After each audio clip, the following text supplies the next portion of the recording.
kii di njool mi donc Mohamed Pape Thiaw na wàññi pointé ñu renforcer milieu bi dinañ si ñëw léegi bu baax a baax ak Bamba Dieng dinañ si ñëw bu baax a baax donc bon ñu wax tamit si Ismaïla Sarr moom aussi dem na final ba pare mu nekk le meilleur buteur conférence dem na final ba pare on dirait c'est la meilleure saison si carrière je pense que année bii la parce que jël CAN ñëw nii dem final conférence sans compter que jëloon na coupe d'Angleterre l'année dernière xam nga donc ba pare jéemuñu foofu maa ngi gis gars yi commencé andi benn débat est-ce que warul nekk le prochain ballon d'or africain non gisee donc Ismaïla Sarr. bon Ismaïla Sarr fier de lui parce que fii lañ ko doon xaar boo gisee yàgg nañ ko critiquer mais Mohamed il faut gars yi xam ne ki ngay critiquer mooy ki nga gis ci moom talent ki nga critiquer mooy ki nga am yaakaar ci moom mais joueur bi nga xam ne amoo ci moom yaakaar wala gisoo ci moom benn palette technique yaakaar naa doo ko critiquer Ismaïla Sarr ñun ñëpp niveau bii nii foofu lañ ko yàgg a xaar parce que il a les capacités il a la capacité. am na niveau bi Ismaïla Sarr mooy bul fàtte ni Rafinha moo ko remplacer ren. Ismaïla Sarr moo remplacé Dembélé ren. bi ren di dem bi mu jógee ren xaw ma di dem Watford. boobu waa ren kontaanuñu c'était le meilleur joueur de ren xam nga. tey jii nii mu dem fi Watford depuis boobu noonu boo xoolee progression dafa yéex ba Rafinha bi ko remplacé woon tax tey mi ngi joué ci benn top club muy FC Barcelone. kon tey kon Ismaïla Sarr si la logique a été respectée tey jii war na mu nekk ci benn top club parce que booy mënuñu ko mais li ko gënoon a tardel mooy. dafa xawoon brouillon xam nga. son jeu était trop brouillon amul woon justesse technique xam nga efficacité devant les buts daf ci amoon ay lacunes mais gis nañ ko depuis l'année dernière ak ren mu amélioré wu ci secteur boobu très intéressamment vraiment amélioré wu na ci bu baax a baax te foofu lañ koy xaar xaw na yéex nag parce que heure bi woon na fekk mu déclenché bu yàgg mais il n'est jamais trop tard pour bien faire saison bi mu nekk def man vraiment impressionné ma ca pour man genre saison yi la war di def vu le talent qu'il a. Ismaïla Sarr vu le talent qu'il a parce que ñun seetaan nañ ko ci jeune espoir seetaan nañ ko bi ko Aliou Cissé njëkkee indi CAN 2017 xam nga seetaan nañ ko ren seetaan nañ ko Metz seetaan nañ ko Watford. Ismaïla Sarr waroon na romb fii. léegi nag day entraîné comme ni mu def nii nekk dem ba final bettu la quoi ay ñii di wax ballon d'or africain pour mu war na ko mën a jël ballon d'or africain de cette année peut-être Sadio Mané lay xëcc ko la ak benn joueur marocain mais bon gis nga que au moins mu bokk si podium bi wala war na ko mën a jël parce que gis naa ne gars yi débat boobu ñu koy soulever. Pourquoi pas Ismaïla Sarr cette année ñu jël ballon d'or africain. ah mais pourquoi pas ballon d'or africain pour ñëpp la. ballon d'or africain pour ñëpp la. te bon li ma ci gën a neex moom mooy xam naa ne ballon d'or africain bon ren du génn Sénégal même bu fekkee y a un candidat boo xam ne il frappe à la porte muy Achraf Hakimi. bon il va gagner la Ligue 1 il est finaliste de la CAN. et sans imagine-toi le PSG gagne la Ligue des Champions il sera intéressant y a aussi tamit la coupe du monde qui va venir imagine le Maroc sori. ñaanuñu ko yàlla mu gën a sori Sénégal wala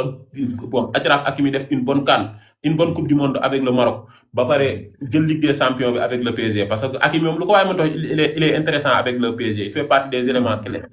moom aussi tamit bu ko gars yi génne ci course bi. mais gëm naa ni Sénégal bon ballon d'or mën na fi bañ a génn parce que tamit Sadio Mané il sera un candidat comprendre nga. Ismaïla Sarr il sera un candidat. Bamba Dieng saison bii mu nekk fin de saison deuxième partie de saison bi muy nekk. Bamba Dieng Bamba Dieng bokk parce que pour nga gagner coupe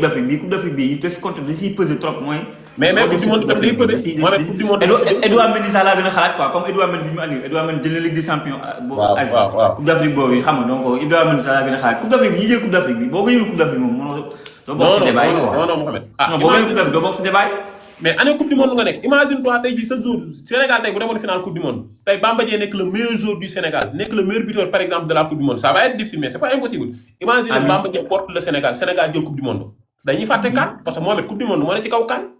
waaw coupe du monde moo ne ci kaw CAN kañ. nangu naa ne coupe du monde moo ne ci CAN donc waaw bon c'est vu sur cet angle moom c'est bien possible mais bon. Edouard Mendy tamit yaa ko souligné Edouard Mendy tamit candidat la quoi man li ma ci gën a neex daal bon ku ko ci jël ñoom ñëpp suñ ay soldats lañ. man na nekk sénégalais rek quoi waaw kay na nekk sénégalais Sadio Mané jël ko Ismaïla Sarr jël ko Bamba Dieng jël ko Edouard Mendy jël ko pour man c'est la fierté sénégalaise fierté la ci ñun ñëpp parce que doomu Sénégal la suñ doomu réew la moo ko jël yaakaar naa ñun ñëpp lañ ci am satisfaction man daal loolu laay ñaan yàlla ak ku ko mënti jël na nekk sénégalais ba pare mu nekk ki ko gën a mérité rek même Pape Gueye aussi tamit faut pas l'oublier. waaw Pape Gueye waaw mën a bokk si débat yi. Ndiol dinaa ñëwaat ne un peu pour préparer suñu live bi xam di passé jur na un peu polémique xam maa ngi gis ñeneen di commentaire yooyu noonu un peu polémique par rapport ak Pape Matar Sarr pour que nit ñi xam ne bon on a rien contre Pape Matar Sarr et tout loolu mën a andi leer parce que maa ngi gis gars yi di la taf un peu partout xam yow xam naa yow doo gis yooyu. waaw mais ay may gis ñuy taf di wax Pape Matar Sarr parce que xam nga lan ta quelque chose contre Pape Matar Sarr. bon yow xam. nangu nga Pape Matar Sarr talent bi mu am ak yooyu yëpp nangu ko par rapport ak xam nga talent bi mu am te bëgg yow est-ce que da nga bokk si Sénégalais yi parce que yaa naa benn vidéo quand même parce que am na ñeneen ñu ma gis ñu ne Pape Matar warul dem sax coupe du monde sax waru si dem est-ce que da nga bokk si ñooñu. Mohamed xam nga keroog débat la comme nii rek ñu waxtaan ba dugg ci Pape Matar Sarr ñu wax ci suñu xalaat gars yi dagg ko taf ñii ni non da ngeen di comparer joueurs Sénégal yi ñuy génn gis naa sax ceeb bu sew bi ay mbojo yu génn def vidéo taf njool mi di wax gis naa leen parce que Mohamed gis nga olof day wax parfois ni nit bu fekkee daf la saaga wala mu sànni la xeer da nga koy gestu bala nga ko tontu xool ndax sa nawle wala du sa nawle est-ce que comprendre nga. am na ceeb bu sew bu ma gis bon ñu taf njool mi wax. bi ma leen xoolee ma xam ni tey bu ma leen génnoon di leen tontu du ma dara mais damay ñaaxal sama bopp fayda dama leen di may tuuti ca boo leen tontoo après Mohamed wala benn nit day jóge fële waaye njool mi ki muy waxal kan la dèjà mën nga tax nit ñi xam ko wala nit ñi wax ci moom pour cela bul ko may importance parce que ñooñu yow xamoo leen sax ñoom ñoo la xam après boo duggee seen compte da ngay gis ni ñoom diw bu jour tel lañ ci def wala bu fekkee Mohamed jour la ñu ni njool mi bu Mohamed nga dugg fa ay photo yu Mohamed nga fekk nga xam ne mooy ceeb bu sew booy yi nga xam ne ci koñ bi la ñu nekk jour bi di la may nga koy raxasal ay dàllam di ko sangal ay xaram di ko tàntal ñooñu seen i wax jërul wax ñooñu jëruñoo tontu ñooñu ay booy yu jour la ñoo xam ne seen àdduna dañ ko jël lépp résumé ko ci benn jour nekk géewalam bu ñëwee vacances nga nekk ci koñ bi di ko ataayaal di ko raxasal ay dàllam di ko sangal ay xaram mu lay may ku ko tudd nga ñëw kii mais yaakaar naa jour Sénégal yi ñun on les aime tous mais le sport rime avec les critiques encore une fois ma waxaat ko ci du ma taay ji di ko wax Mohamed li nga wax ni sax moo tax ma dugg ci mais bi ma ko waxee laa ko fàtte parce que man du ma nit buy justifié wu man li may wax lu ma gëm la li may wax lu ma sentir la après nag ni ko nit ki gisee bon anyway quoi en tout cas mën nga ni njool mi dafa soob dafa bëri critique dafa bëri wax mais nit du ma mas a gis ci panel ma taxaw fa di saaga wala ma fa may xeebe bu may critiquer ci sport laay critiquer te nit mosuma wax tey ma dugg ci moo xam làmb la moo xam football la may dugg ci vie privée nit man ci sport laa lay critiquer ci laa lay wax ci laay yem est-ce que comprendre nga baax ni ma la mais mbojo yi nga xam ne ñooy attaayaal joueurs yi joueur di la may mayoo xam nga ni diw bu performance bu joueur bi def nga ñëw di ko kaatal parce que fii joueur boo fi gis même joueurs yi nga xam ne ñun dañ leen jàpp di leen critiquer am nañ ay mbokk te seen mbokk yooyu buñ sañoon ñu ñëw fii Sénégal gii am nay boo yoo xam ne ñu ngi ci Ligue 1 sénégalais bii seen i mbokk seen rêve mooy lan jouer coupe du monde seen rêve mooy ñëw équipe nationale te seen i mbokk buñ sañoon ñëw équipe nationale fii koo fi gis mbokkam day kaas même bu fekkee mbokkam bi xamul dara sax day bëgg mbokkam boobu ñëw ci équipe bi est-ce que comprendre nga beneen affaire bi topp mooy ñun suñu joueurs yi ñun faaw ñu ne dañ leen a bëgg parce que ay soldats lañ bu ñu dem drapeau Sénégal la ñuy boot nit mënul yor sa drapeau réew dem di jongante ji nga bëgg ko bañ mais il faut gars yi xam ne sport du diine. yi nga sport kun ciy wax muy bokki sa xol wala nit di ci wax nga def ko noonu wala nga koy saaga da nga ko def diine ñun Mohamed sport lañ ciy wax ci sport lañ koy yemale. tey jii nii Pape Matar Sarr boobu gars yi di wax ne c'est l'un des rares jours mën naa ni ñaari jours équipe nationale Sénégal ñoo ma mas a may mayo kenn ki Pape Matar Sarr la. kon kay bu tànt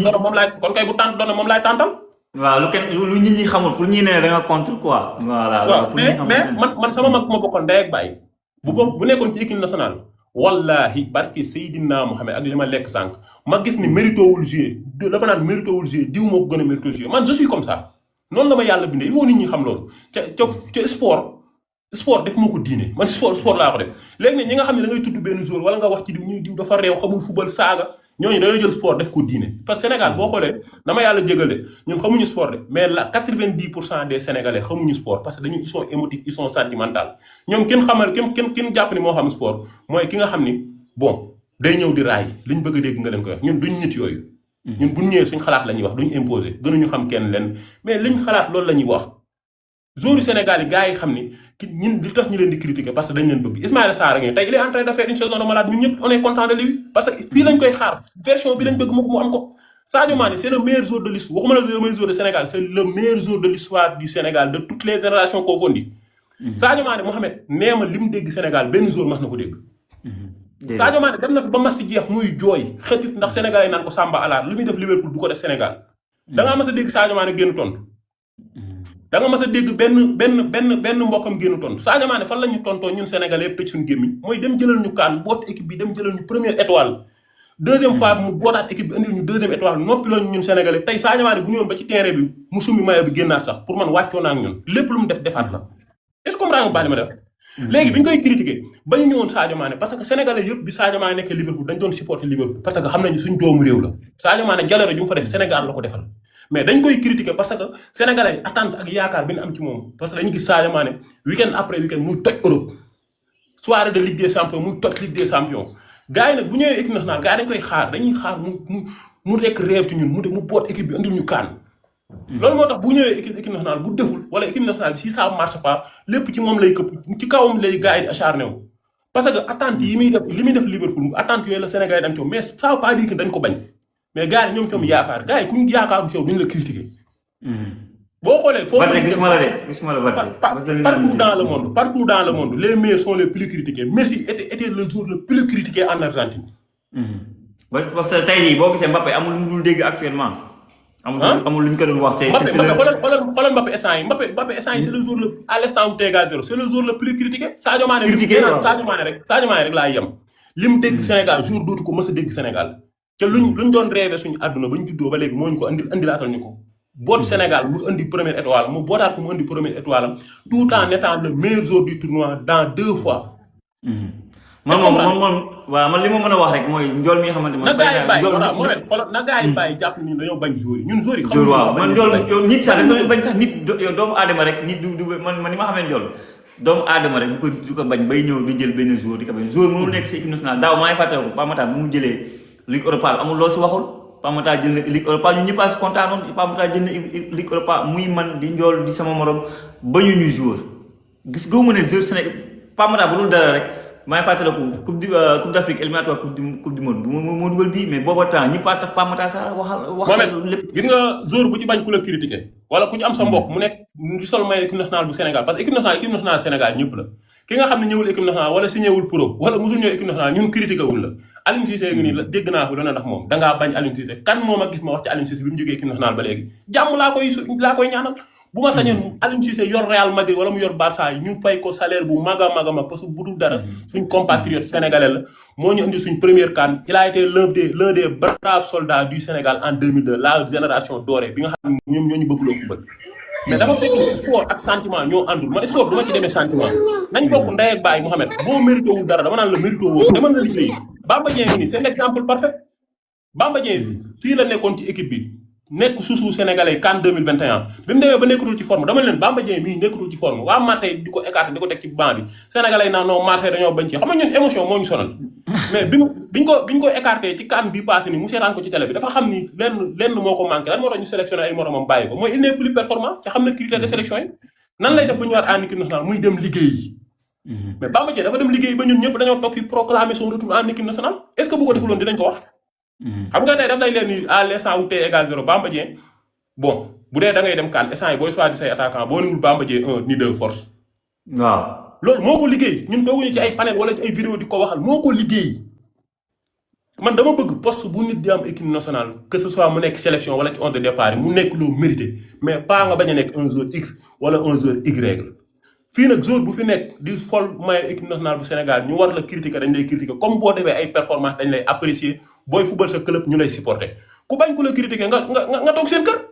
waaw leer na je pense que